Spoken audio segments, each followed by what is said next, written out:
Hello, everyone. Welcome back to What's Stranger Than Strange. My name is Erin. So, it has been a while since I put out a new video, but today we are going to introduce another type of video that is relating to true crime. It also ties into the realm of the supernatural and paranormal. Paula Jean Weldon was born October 19th, 1928 in Stamford, Connecticut. She was the oldest of four daughters. Her parents were William Archibald Weldon and Jean Douglas. William, her father, was a designer, industrial engineer, and architect. She graduated from high school in Stamford in 1945. When she turned 18, she went to college at Bennington College in Vermont. When Paula went away to college, it was her sophomore year that things took a dark turn. So it sounds like leading up to the first day of December, Paula had been voicing to other students at her school that she was interested in going hiking out in the woods that I believe was called Woodford Hollow. There is a really long hiking trail that a lot of people would frequent that like to go and explore out there in the wooded area. And she again had told numerous people that she was interested in doing that, but unfortunately nobody really took her up on it. Nobody really wanted to accompany her. So December 1st of 1946, Paula finishes her shift at the school diner and she goes back to her room. She gets dressed and she leaves and just goes to do the hike by herself. And while she was on her way there, she was picked up by a local contractor. I believe his name was Louis. He had taken her to a certain part of town and let her out around like Route 9, which is an entrance to Woodford Hollow. And when Paula entered the trail, there were a group of hikers that I'm assuming were coming out of the area, and they all remember speaking to her, and she was dressed in like a red coat, tennis shoes, just kind of like very casual clothing. She wasn't really dressed for a long trip out into the woods by herself. So it was pretty much assumed that because she didn't have extra clothes with her, she wasn't dressed for the elements, that, the changing weather that was to come, that she wouldn't be spending a lot of time out there. So the group and her go their separate ways. She continues on the trail. That was supposedly the last time that anybody had seen her. And the next day, her roommate, Elizabeth, reports her missing to the authorities. She said, "I had not seen or spoken to her in like a day's time. I have not seen her." So a search party begins trying to find her. And her father, Mr. Weldon, was alerted to the fact that his daughter was missing, I want to say around December 2nd of 46. I think it was the same day that her roommate would have realized that she was missing. So her father comes down and he tries to help with the investigation. There were so many people looking for her that it was to the extent that her school completely shut down. Teachers, students, National Guard, other emergency personnel, tons of people looking for her. One source said that there was as many as, like, I think 500 people looking for her all at one time, just like combing the woods trying to figure out where she was. And the extent that they went to try to look for her came up completely cold. Like, they did not find a single sign of that girl anywhere. Mr. Weldon, obviously, I mean, he becomes upset, totally understandable. He is trying everything that he can to find his daughter, but he becomes frustrated with the local police because he said that the local police did a terrible job in trying to find his daughter. He said that they had poor training. It was just bad. They made way too many mistakes. He thought that if if they would have had better trained personnel, that maybe she would have been found. Investigation continues, right? Again, we've got students from school, teachers looking for her, friends, family, you name it. Dad's mad.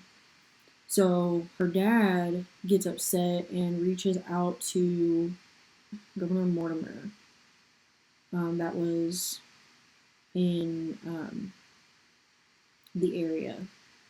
He then turns around, Governor Mortimer turns around, reaches out to Connecticut State Police, and that's when their state police pick up the case. So the state police officer was Dorothy Scoville, I want to say Detective Robert Rundle. So they pick up the case and they start doing their investigation.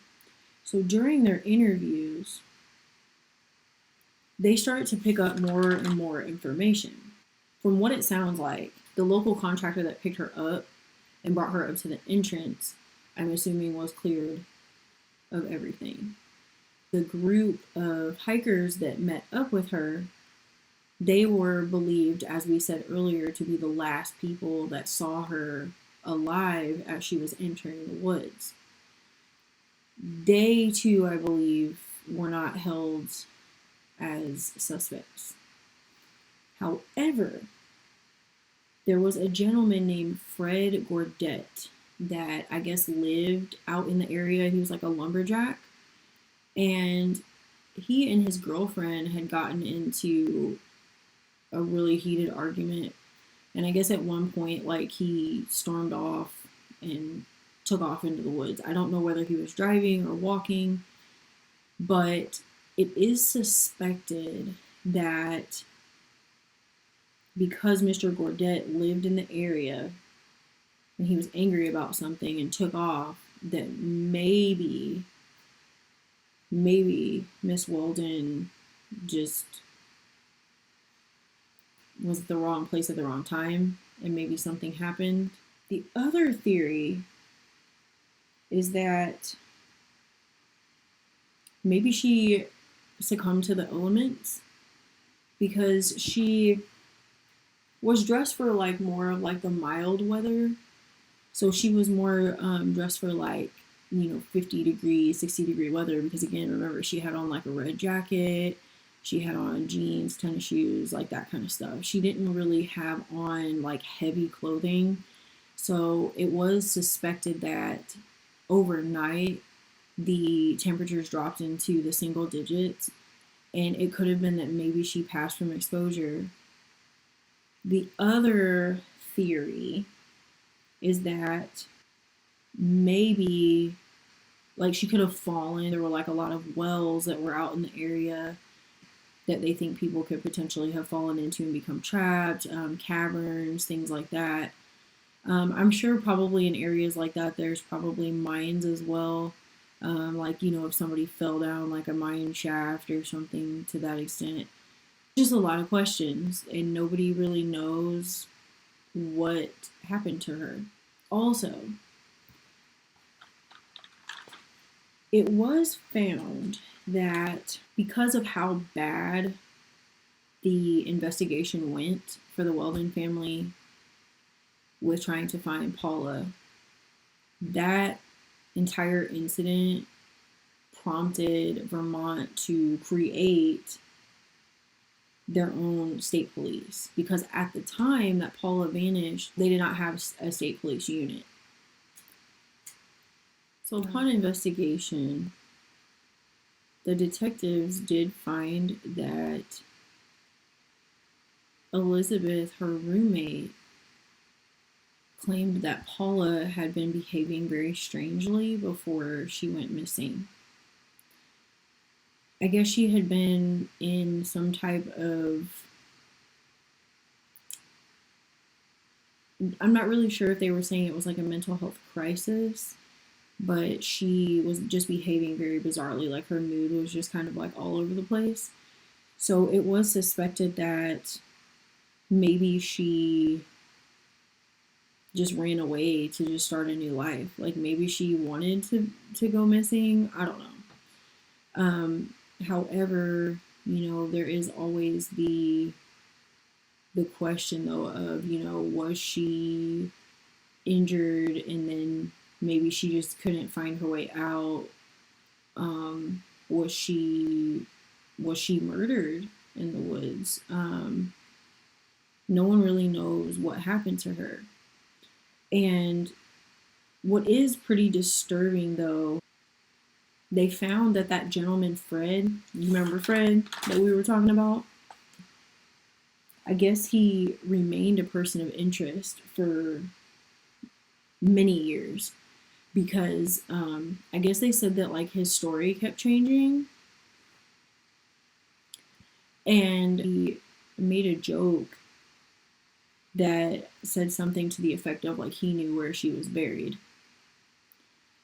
So when the police heard that, they tried to make him like show them where she was actually buried, and he couldn't find her. So it's just kind of not really clear exactly what happened. I'm not really sure like why someone would say that in such a joking manner.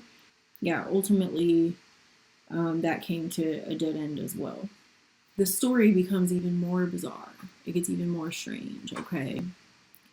The wooded area that Miss Weldon went missing in has had numerous people disappear without a trace.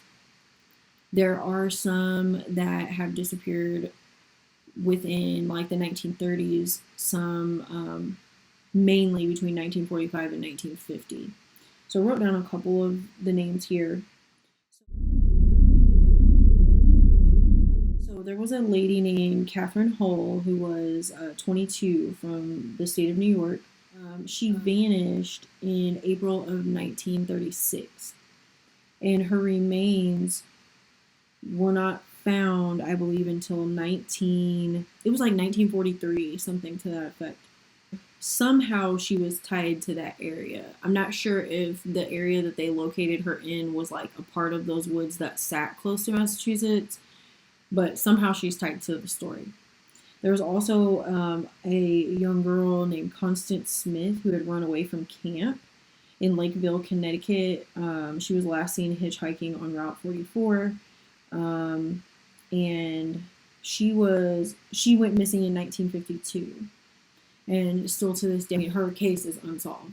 I did also hear about different people that have been out in the woods that were doing hunting and would like accidentally, be hurt while they're hunting, and you would like if you're searching for them, you can't find them, and then like a couple of days later, after everybody's searched the area from top to bottom, then randomly their body will just show up and just be laying there, like out in a super obvious place, and you're like, that's very strange, because it also leads to another theory too, that these people that are going missing in the area are all linked to a possible serial killer that lives in the woods.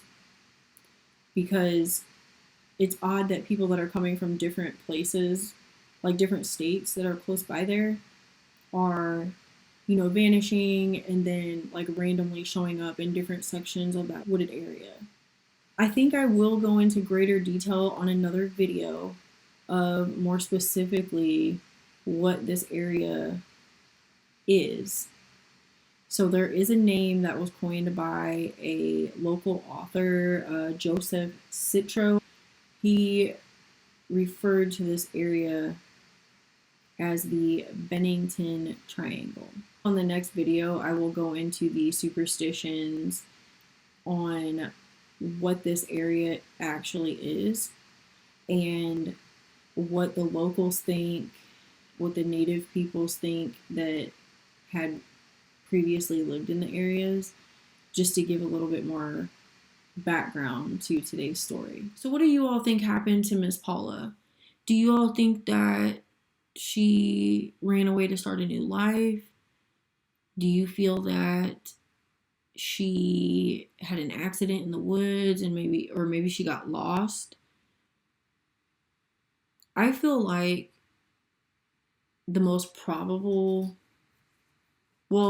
likely thing that happened was that she probably got lost. Like, I bet it got dark. She probably got lost. And she probably succumbed to the elements.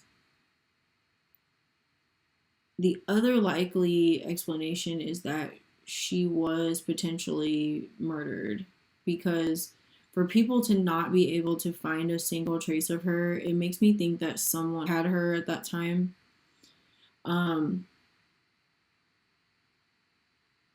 It's just very interesting. It's very sad because I feel really bad for her and her family, and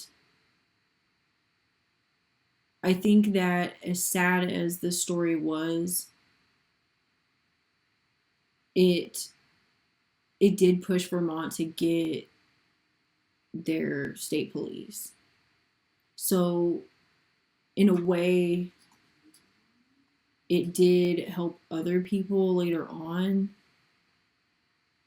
just because of the state police being created, but people still continue to vanish in those woods, like even after her case. In a future video, we are going to talk in greater detail about the creepy side of the area that she vanished in. That I'm going to do on a part 2, so that it'll give me a little bit of time to look up local lore and things to that effect.